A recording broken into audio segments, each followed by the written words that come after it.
Iya, 40 hadits yang dirangkum oleh Imam Nawawi rahimahullah di dalam menjelaskan tentang hukum-hukum, begitu pula adab-adab seseorang kepada Allah Subhanahu wa taala dan adab kepada sesamanya makhluk. Baik, dan kemarin kita sudah mengambil hadits yang pertama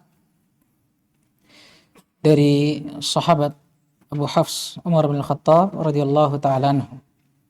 Nabi sallallahu alaihi wasallam bersabda, "Innamal a'malu binniyat wa innamal likulli imri'in ma nawa." Al-hadits ila akhirih. Ya, Nabi sallallahu alaihi wasallam bersabda, sungguh setiap amalan itu tergantung daripada niatnya. Ya. Dan setiap orang akan dibalas terhadap amalannya sesuai dengan apa yang dia niatkan. Baik. Inti dari hadits ini sama seperti yang kita bawakan di dars sebelumnya, menjelaskan tentang syartiyatun niyah fil a'mal. Ya, keberadaan niat sebagai syarat dalam setiap amalan. Dan tidak setiap orang yang berniat di dalam amalannya itu benar dan diterima ibadahnya atau amalannya. Melainkan yang diterima dan akan dibalas dengan pahala di sisi Allah Subhanahu wa taala hanyalah mereka yang ikhlas beribadah dan beramal, menyerahkan amalan dan ibadahnya hanya kepada Allah Subhanahu wa taala. Baik, kita kemarin sudah selesai ya dari hadis yang pertama? Sudah selesai. Baik. Kita masuk ke dalam hadis yang kedua. Ainal qari? Iqra, tafadhal. Bismillahirrahmanirrahim. Qala Imam Nawawi rahimahullahu ta'ala an Umar radhiyallahu ta'ala anhu aidan qala bainana nahnu julusun 'inda Rasulillah sallallahu alaihi wasallam dhata yawm يطلع علينا رجل شديد بياض الثياب شديد سواد الشعر لا يرى عليه أثر السفر ولا يعرفه منا أحد حتى جلس إلى النبي صلى الله عليه وسلم فأسند ركبتيه إلى ركبتيه ووضع كفيه على فخذيه وقال يا محمد أخبرني عن الإسلام فقال رسول الله صلى الله عليه وسلم الإسلام أن تشهد أن لا إله إلا الله وأن محمد رسول الله وتقيم الصلاة وتؤتي الزكاة وتصوم رمضان وتحج البيت إن استطعت إليه سبيلا قال صدقت فعجبنا له يسأله ويصدق قال فأخبرني عن الإيمان قال أن تؤمن بالله وملائكته وكتبه ورسله واليوم الآخر وتؤمن بالقدر خيره وشره قال صدقت قال فأخبرني عن الإحسان قال أن تعبد الله كأنك تراه فإن لم تكن تراه فإنه يراك قال فأخبرني عن الساعة قال المسؤول عنها بأعلم من السائل قال فأخبرني عن أماراتها قال أن تلد الأمة ربتها وأن ترى الحفاة العراة العالة رعاء الشاء يتطاولون في البنيان ثم انطلق فلبثت مليا ثم قال يا عمر أتدري من السائل قلت الله ورسوله أعلم قال فإنه جبريل آتاكم يعلمكم دينكم رواه مسلم. طيب، ما شاء الله. Allah يبارك فيكم, jazakumullah khairan.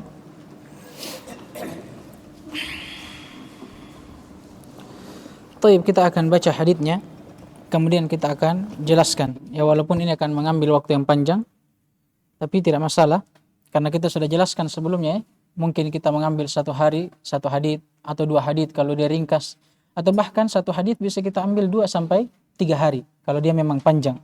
Dan hadits ini termasuk hadits yang paling panjang di dalam Arba'in an-Nawawiyah. Tayyib. Dari Umar radhiyallahu taala anhu aidha, juga karena sebelumnya hadits juga diriwayatkan darinya. Beliau berkata, dia Di suatu waktu pernah kami berada di sisi Rasulullah sallallahu alaihi wasallam pada suatu hari. Tiba-tiba muncul di hadapan kami seorang lelaki. Iya. Perawakannya syadidu bayadis thiyab. Dia menggunakan baju putih yang sangat putih. Syadidu sawadis sya'ar. Iya, dia memiliki rambut yang sangat hitam. La yura alaihi atharus safar. Tidak terlihat darinya apa? Tanda-tanda seorang musafir. Padahal dia adalah laki-laki yang baru datang. Tidak pernah terlihat. Kata para ulama, bukan dari ahli Madinah. Karena sahabat pada waktu itu, yang termasuk dari orang-orang Madinah, kaget. Siapa dia? Bahkan dia sebutkan saking kagetnya, orang yang bukan dari negerinya, dia bisa datang, tapi dengan perawakan yang luar biasa. Sampai beliau katakan apa? La yura alaihi atharus safar. Tidak terlihat darinya sama sekali athar atau tanda-tanda dari safar. Wala ya'rifuhu minna ahad. Tidak ada seorang pun dari kami yang tahu siapa dia. Sampai akhirnya orang tersebut duduk di sisi Nabi sallallahu alaihi wasallam. Kemudian menempelkan rukbatai, kedua lututnya, kepada lutut Nabi sallallahu alaihi wasallam, dan meletakkan kedua telapak tangannya ke apa? Fakhid, paha Nabi sallallahu alaihi wasallam. Di sini nanti ada perselisihan. Ada yang mengatakan bentuknya, ada beberapa bentuk, dan kita akan sebutkan. Kemudian dia berkata, "Ya Muhammad, wahai Muhammad, akhbirni anil Islam." Sampaikanlah, jelaskanlah kepadaku tentang hakikat Islam. Apa itu Islam?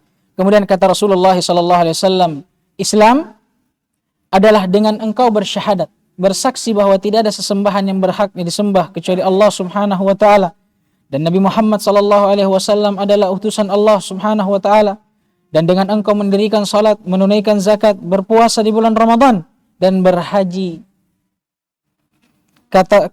kalau engkau mampu terhadapnya. Kemudian lihat apa yang dikatakan orang ini, sadaq, kau benar. Dia bertanya, dia yang benarkan. Makanya kata Umar, fa'ajibna lahu. Kaget kami terhadap dia. Yas'aluhu wa yusaddiquh. Dia yang bertanya, dia membenarkan. Kemudian dia kembali bertanya, fa'akhbirni anil iman. Kabarkanlah kepada aku, jelaskan kepada aku apa itu hakikat keimanan. Beliau bersabda, engkau beriman kepada Allah Subhanahu wa taala, kepada para malaikatnya, kepada kitab-kitabnya, rasul-rasulnya, dan kepada hari akhir, dan engkau beriman kepada qadar, takdir Allah Subhanahu wa taala, khairihi wa syarrihi, yang baik dan buruknya. Kemudian dia kembali membenarkannya seraya berkata, shadaq, engkau benar wahai Muhammad. Kembali dia bertanya, fa akhbirni anil ihsan. Kemudian kabarkan kepadaku apa itu ihsan. Beliau berkata, engkau beribadah kepada Allah Subhanahu wa taala seakan-akan engkau melihatnya. Perhatikan, ka'annah, seakan-akan engkau melihat Allah, bukan seperti orang sufi. Tidak takbir, tidak syah takbir salatnya kecuali apa? Dia cari Allah. Kebodohan ini. Ya. Sedangkan Nabi bilang apa? Ka'annah, seperti, seakan-akan. Ya kan? Bukan melihat Allah secara langsung. Paham ini? Taib. Ihsan itu adalah engkau beribadah kepada Allah seakan-akan engkau melihatnya. Namun ketika engkau tak mampu untuk beribadah seakan-akan engkau melihat Allah, maka beribadahlah kepada Allah karena Allah senantiasa melihatmu. Kemudian dia kembali bertanya, kabarkan kepadaku, kapan hari kiamat itu? Kata Nabi SAW, tidaklah yang ditanya ini lebih tahu dari siapa yang bertanya. Ya kan? Kemudian dia kembali bertanya, kalau begitu, sampaikan kepadaku tanda-tandanya. Kalau engkau tidak tahu kapan kiamat itu ditegakkan, sampaikan kepadaku tanda-tandanya. Kata beliau, di antara tanda-tanda tersebut, antalidal amatu rabbataha, seorang budak melahirkan tuannya. Wal'iyadzubillah. Kemudian engkau akan melihat seorang yang hufah, urah, alah, ri'a asya, akan dijelaskan semua maknanya. Mereka semua ini yatatawaluna fil bunyan, ayyatafakharun, saling bersombong-sombong terhadap apa yang mereka bangun dari bangunan-bangunan tinggi di hari akhir kelak. Kemudian Umar berkata, "Tsumman talaqa falabithtu maliya." Kemudian orang pun itu pergi yang bertanya tadi, dan aku pun terdiam beberapa saat. Tsumma qala li, Sampai Nabi SAW bertanya kepadaku, "Ya Umar, wahai Umar, atadri manis sa'il? Apakah engkau tahu siapa yang bertanya tadi?" Qultu Allah wa rasuluhu a'lam. Aku berkata, Allah wa rasuluhu a'lam. Saya tidak tahu. Allah dan Rasulnya yang paling tahu. Kata Nabi SAW, "Fa innahu Jibril atakum yu'allimakum dinakum." Ketahuilah wahai Umar, sesungguhnya orang yang bertanya tadi adalah Jibril yang datang kepada kalian untuk mengajarkan kepada kalian tentang agama kalian. Hadis yang diriwayatkan oleh Al-Imam Muslim rahimahullah. Hadis ini termasuk hadis yang Al-Imam Muslim rahimahullah bersendiri di dalam meriwayatkannya. Ya, tidak diriwayatkan oleh Imam Bukhari rahimahullahu taala. Tayyib. Dan hadis ini lafaz yang dibawakan oleh Al-Imam Nawawi ini adalah lafaz dari riwayat Umar radhiyallahu taala anhu. Lafaz yang diriwayatkan dari Umar dan diriwayatkan oleh Al-Imam Muslim rahimahullah, yang dimana beliau bersendiri di dalam periwayatannya. Bersamaan dengan itu, di sana ada riwayat dari Abu Hurairah radhiyallahu taala anhu yang diriwayatkan oleh Bukhari dan Muslim. Ya kan? Tapi kenapa beliau lebih memilih lafaz hadits Umar radhiyallahu taala anhu? Karena kata para ulama, lafaz hadits Umar ini lebih sempurna. Lebih sempurna. Ya kan? Baik. Dan hadits ini, ikhwas sekalian, adalah hadits yang sangat agung dan menjelaskan tentang ilmu-ilmu besar. Ya. Bahkan sampai dikatakan oleh Al-Imam Al-Qurtubi rahimahullahu taala, sahibut tafsir, ya, pemilik tafsir Al-Qurtubi, ya, beliau mengomentari hadits ini. Kata beliau, yang bagi ayyusamma hadzal hadits bi ummis sunnah kama annal fatihata yusamma atau tusamma ummul Quran. Kata Al-Qurtubi rahimahullah, saking pentingnya dan agungnya hadis ini, sepantasnya kata beliau, hadis ini dinamakan dengan apa? Ummus sunnah. Ya, ummus sunnah. Pokok dari sunnah. Ya, sebagaimana Al-Fatihah dinamakan Ummul Quran. Pokok dari Al-Quran. Nah, sekarang kenapa Al-Fatihah dikatakan Ummul Quran? Ya, pokok dari Al-Quran. Karena setiap ayat yang datang setelahnya itu kembali kepada surah Al-Fatihah. Maka dikatakan dia umnya, ibunya dari ayat-ayat dan surah-surah yang lainnya dalam Al-Quran. Begitu pula hadits ini. Hadits ini mengandung kandungan hadits yang akan dibawakan setelahnya. Iya. Karena hadits ini menjelaskan tentang pokok atau hakikat keislaman. Tidak hanya itu. Hadits ini juga membawakan tentang hakikat keimanan dan juga hakikat ihsan, yang dimana ketiga hal ini adalah martabah dari maratib ad-din, tingkatan-tingkatan dalam beragama. Paham ini? Ini hadits yang sangat agung. Iya. Kemudian hadits ini diceritakan awal kisahnya. Ya. Ketika kita kumpulkan dari setiap riwayatnya, dikisahkan bahwa di suatu hari Nabi SAW pernah duduk bersama dengan para sahabatnya. Dan ini adat kebiasaan dari Nabi SAW. Tayyib. Kemudian dikisahkan dahulu Nabi, dia duduk rata dengan sahabatnya, sama dengan sahabatnya di lantai. Sampai akhirnya tidak bisa dibedakan, ya, beliau SAW dengan para sahabat yang lainnya. Akhirnya apa? Orang yang ingin datang bertanya kepada beliau apa? Susah untuk mencari beliau. Sampai harus ditanyakan kepada para sahabat beliau. Sampai akhirnya para sahabat membuatkan seperti kursi begitu, bangunan yang tinggi yang ditempati oleh Nabi SAW untuk bertanya atau untuk beliau ditanya. Sampai akhirnya di suatu hari datanglah ini, laki-laki ini bertanya kepada Nabi SAW. Dan perlu kita ketahui, sebagaimana yang dijelaskan di akhir hadis, siapa laki-laki ini? Jibril alaihissalam. Subhanallah. datang Jibril diutus oleh Allah Subhanahu wa taala untuk mengajarkan para sahabat tentang agama Islam. Tayyib, kemudian kita masuk ke dalam lafaz-lafaz haditsnya. Perhatikan lafaz syadidu bayadi as-siyab. Penjelasan tentang perawakannya. Disebutkan bahwa lelaki ini datang dalam atau dengan memakai baju yang sangat putih. Ya kan? Dan disebutkan oleh para ulama, baju putih ini adalah pakaian yang paling afdolnya. Dan ini sunnah dari Nabi sallallahu alaihi wasallam. Sebagaimana yang diriwayatkan dalam hadits yang sahih, Nabi sallallahu alaihi wasallam bersabda, "Ilbasul bayadha min thiyabikum." Pakailah dari baju atau pakaian kalian yang berwarna putih. Fa innaha min khairi thiyabikum. Karena pakaian yang putih itu adalah sebaik-baiknya pakaian. Wa kaffinu biha mautakum. Dan kafankanlah dengannya pula orang-orang yang meninggal di antara kalian. Syahidnya yang pertama, perintah Nabi SAW untuk memakai baju berwarna putih. Alasannya karena baju atau pakaian yang putih adalah khairu thiyabikum, sebaik-baiknya pakaian. Kemudian kata beliau, syadidu sawadis sya'ar, perawakannya dia memiliki rambut yang sangat hitam. Datang di sebagian riwayat yang diinginkan dengan sya'ar di sini apa? Lihyah, janggutnya. Dan ini menunjukkan bahwa perawakan laki-laki yang datang ini apa? Seorang pemuda, bukan orang tua. Ya kan? Nah, kemudian kata beliau, la yura alaihi atharus safar. Tidak terlihat darinya, tidak tampak darinya athar atau tanda-tanda bersafar.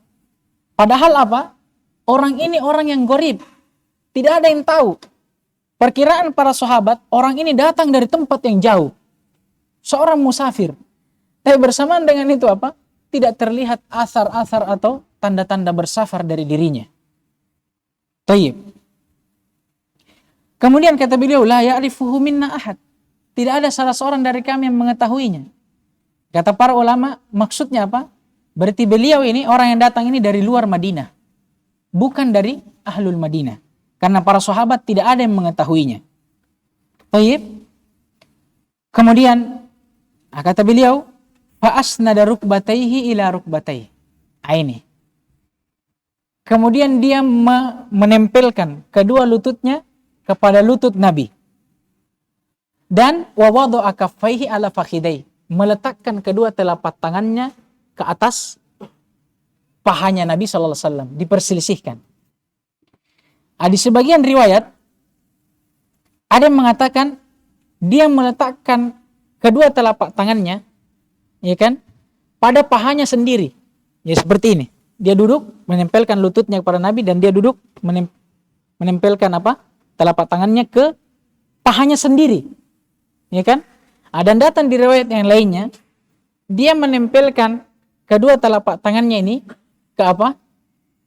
Paha Nabi sallallahu alaihi wasallam. Dan kesimpulannya kedua-duanya datang dengan riwayat, dan inti dari pembahasan ini menunjukkan akan apa? Akan perhatian orang yang bertanya ini. Ya. Adabnya yang pertama, yang kedua menunjukkan akan perhatiannya. Besarnya perhatiannya supaya Nabi SAW menjawab pertanyaannya. Ya, dan ini adalah adat di kalangan orang Arab. Kalau ada pembicaraan yang penting dan dia harap orang yang dia tanya itu menjawab pertanyaannya, dia duduk seperti ini. Ini adabnya. Dia pegang pahanya orang. Dia lengketkan lututnya dan dia diletakkan telapak tangannya di atas pahanya. Ini adat di antara orang-orang Arab terdahulu. Dan ini syahidnya, menunjukkan akan pentingnya perkara yang ingin dia tanyakan dan menunjukkan akan apa? Keinginannya yang begitu besar supaya Nabi SAW menjawab pertanyaannya. Baik. Dan di jumlah ini yang kita baca, para ulama menyebutkan beberapa faedah yang sangat banyak.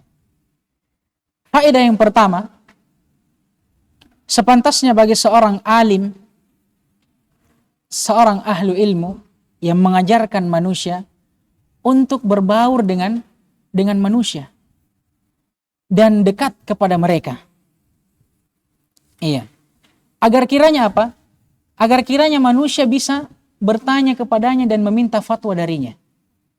Menanyakan perkara-perkara yang tidak diketahui dan menanyakan kepadanya. Kenapa penting hal seperti ini? Karena kalau tidak, manusia akan lari kepada apa?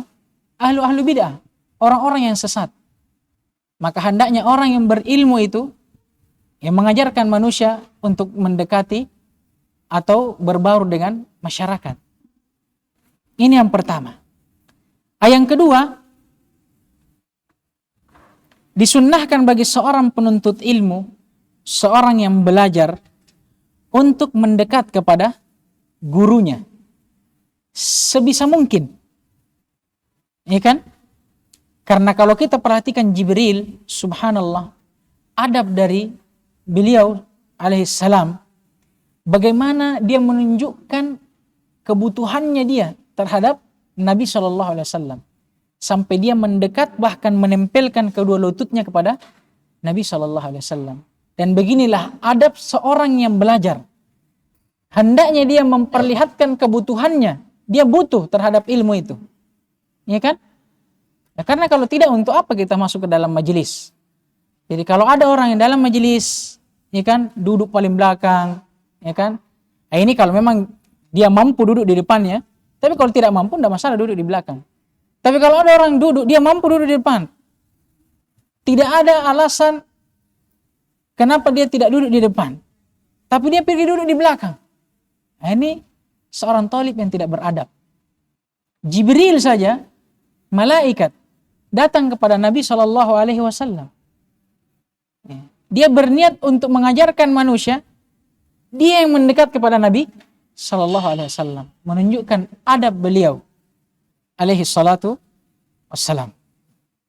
Baik. Kemudian yang berikutnya menunjukkan bahwa Allah subhanahu wa ta'ala Rabb kita bikulli syai'in atau ala kulli syai'in qadir. Dia mampu terhadap segala sesuatu. Ya, hatta sampai kepada sesuatu yang tidak masuk ke akal kita. Contohnya Jibril. Bisanya ada malaikat yang menyamar menjadi manusia datang kepada Nabi SAW. Dan ini bukan perkara yang tidak mungkin di sisi Allah subhanahu wa ta'ala. Menunjukkan atas kemahakuasaan Allah subhanahu wa ta'ala. Taib. Kemudian di jumlah berikutnya, qala ya Muhammad akhbirni anil Islam al-hadith ila akhirih. Di sini Jibril alaihi salatu wassalam menanyakan Nabi SAW terhadap apa? Maratibuddin.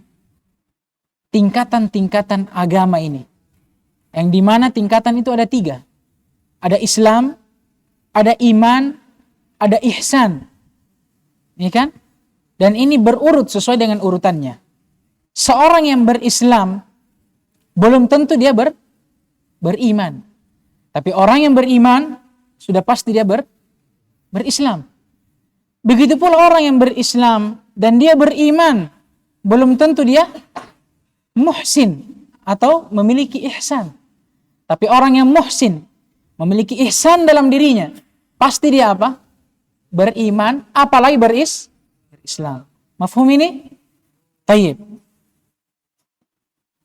Kemudian kata beliau, apa maksudnya pertanyaan beliau atau pertanyaan Jibril, akhbirni anil Islam.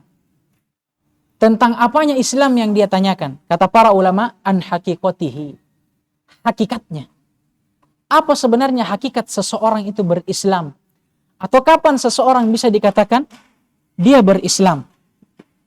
Atau tanda-tanda kapan keislaman seseorang itu dianggap?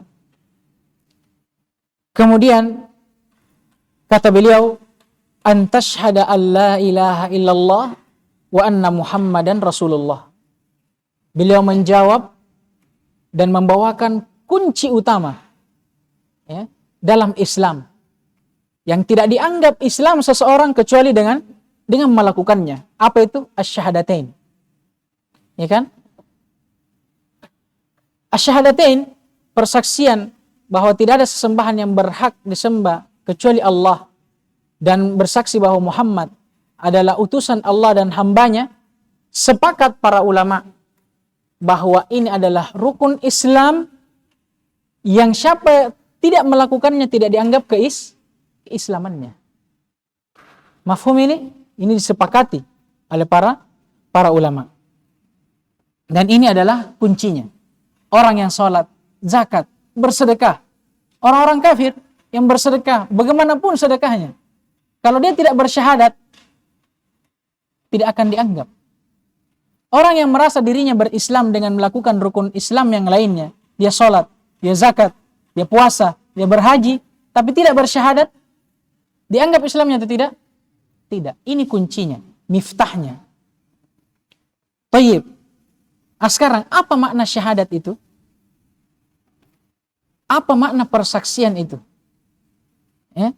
Kata para ulama, antukirra au yukirra al-insan wa yata'arrafu biqalbihi natiqan bilisanih musaddiqan bitauhidih. Jadi syahadat persaksian itu adalah ikrar, penetapan seseorang dengan hatinya yang diwujudkan dengan lisannya dan dibenarkan dengan tauhidnya. Jadi syahadat itu, bersyahadat itu bagaimana seseorang mengenal, bukan hanya mengenal, dia mengikrarkan, menetapkan di dalam hatinya bahwasanya apa? Tidak ada sesembahan yang berhak untuk disembah kecuali Allah, dan Nabi Muhammad adalah utusan Allah. Nah, tapi tidak hanya itu, dia harus apa? Ucapkan dengan lisannya, dan apa? Dibenarkan oleh tauhidnya. Jadi orang yang mengucapkan dua kalimat syahadat, ya kan? Tapi dia tidak ikrarkan di dalam hatinya, atau dia tetap berbuat apa? Kesyirikan. Apakah dimaksud dalam syahadat ini? Tidak. Mafhum? Baik, ini syahadat. Dan disebutkan oleh para ulama, natiqan bilisani, mengucapkan dua kalimat syahadat ini harus, tidak boleh tidak. Ini kan? Kecuali bagi yang tidak mampu. Maka barang siapa yang meyakini di dalam hatinya, dia meyakini bahwa tidak ada sesembahan yang berhak disembah kecuali Allah, Nabi Muhammad adalah utusan dan hamba Allah, tapi tidak dia sebutkan, dia tidak ucapkan dengan lisannya, bersamaan dia mampu, maka kata para ulama, dia tidak dihitung telah mengucapkan syahadat. Dia tidak dihitung bersyahadat sampai dia kumpul semuanya. Mafhum ini? Paham? Tayyib. Kenapa? Disebutkan alasannya oleh para ulama. Dicontohkan dengan orang-orang kufar dari kalangan orang-orang Yahudi dan orang-orang Nasrani, dan bahkan orang-orang musyrikin di zaman Nabi SAW. Kebanyakan dari mereka apa? Meyakini, membenarkan ajaran Nabi kita Muhammad SAW. Namun bersamaan dengan itu, apakah mereka bersyahadat? Tidak. Apakah dianggap keyakinan mereka dalam hati mereka tadi? Apakah dengan keyakinannya dia berislam? Tidak. Mafhum ini? Baik, alhamdulillah. Dan perlu diperhatikan di jumlah yang terakhirnya. Seorang dikatakan bersyahadat kalau dia benarkan dengan apa? Dengan tauhidnya. Bukan hanya dengan mentauhidkan Allah, tapi dengan menjauh dari segala bentuk kesyirikan dan ahlinya. Orang-orang yang melakukannya. Paham ini? Jadi orang yang bersyahadat, bagaimanapun dia bersyahadat, tapi kalau dia masih beribadah kepada kuburan, masih minta kepada Allah, tapi bersamaan dengan itu dia minta kepada yang selain Allah, wali-wali, para malaikat, Ya, dia minta kepada selain Allah, siapapun mereka. Maka apakah dianggap syahadatnya? La. Tayyib. Dan ma'ruf ya, makna dari la ilaha illallah, apa maknanya? Masya Allah. La ma'buda bihaqqin illallah. Atau di terjemahan yang lainnya, la ma'buda haqqun illallah. Sama, bihaqqin haqqun sama saja. Tidak ada sesembahan yang berhak untuk disembah kecuali Allah. Kenapa? Karena sesembahan banyak. Ada orang menyembah pohon, ada orang menyembah berhala, ada orang menyembah macam-macam. Tapi yang berhak untuk disembah apa? Hanya Allah Subhanahu wa ta'ala. Dalilnya apa? Firman Allah Subhanahu wa ta'ala, "Dzalika bi anna Allah huwal haq." Apa lagi lanjutan ayatnya? Wa anna ma yad'una min dunihi wal batil. Ya. Dan yang demikian itu karena hanya Allah Subhanahu wa ta'ala, dialah satu-satunya zat yang berhak untuk disembah. Dan apa yang disembah selainnya semuanya apa? Batil. Dari sini diambil terjemahan kalimat la ilaha illallah, bahwasanya tidak ada sesembahan yang berhak disembah kecuali Allah. Maka keliru orang yang menerjemahkan ini, la ilaha illallah, tiada Tuhan kecuali Allah. Ini yang dipakai oleh orang-orang liberal. Apa mereka katakan? La ilaha illallah itu tidak ada Tuhan kecuali Allah. Maksudnya apa? Kata mereka, jadi orang yang menyembah patung, orang yang menyembah misalnya Isa, atau orang yang menyembah selain Allah. Apa kata Allah? Apa kata mereka? Mereka semua itu adalah Allah. Karena terjemahannya apa? Tidak ada sesembahan kecuali pasti Allah. Jadi apapun disembah, itu adalah Allah. Ini rusaknya mereka. Yang benar apa? Ta'rif Ahlus Sunnah. La ilaha illallah, la ma'buda bihaqqin illallah. Tidak ada yang berhak untuk disembah kecuali hanya Allah Subhanahu wa ta'ala. Mengeluarkan apa? Sesembahan-sesembahan yang lainnya, yang tidak berhak untuk disembah. Tayyib. Maka sepantasnya seorang hamba itu dalam dia beribadah, mengikhlaskan ibadahnya hanya kepada Allah. Tidak memberikannya kepada siapapun. Dan juga tidak menjadikan siapapun wasitah. Wasilah. Perantara antara dia dengan Allah. Ini juga syirik. Syirik. Siapapun mereka. Malaikat, nabi, apalagi yang sudah mati. Orang mati itu, dirinya saja tidak bisa dia bangkitkan. Bagaimana kita minta sama mereka? Masuk akal tidak? Iya kan? Orang mati disebutkan apa? Inqata'at anhu amaluhu illa min thalath. Terputus seluruh amalannya kecuali 3. Salah satunya apa? Waladun saleh yad'ulah. Dia minta didoakan. Kenapa kita minta doa dari mereka? Masuk akal tidak? Bodoh. Ini kebodohan dari mereka. Iya kan? Mereka bilang tidak. Kami hanya menjadikannya wasilah. Ini alasan yang dipakai oleh orang-orang musyrikin zaman dahulu. Sama. Ma na'buduhum illa liqarribuna ilallahi zulfa. Kecuali dengan niat kami hanya menjadikannya apa? Perantara. Sama dengan orang musyrikin terdahulu. Maka coba buka pikiran kita ini. Paham ini? Ini penting. Memaknai la ilaha illallah dengan benar. Karena banyaknya orang yang berla ilaha illallah di luar sana, tapi salah di dalam memaknainya. Mafhum ini? La ilaha illallah itu tidak hanya digunakan untuk teriak-teriak sambil goyang begitu. Tidak. Bukan itu. Tapi la ilaha illallah maknanya. Tanamkan dalam jiwa kita ini. Bahwa tidak ada sesembahan yang berhak untuk disembah kecuali Allah.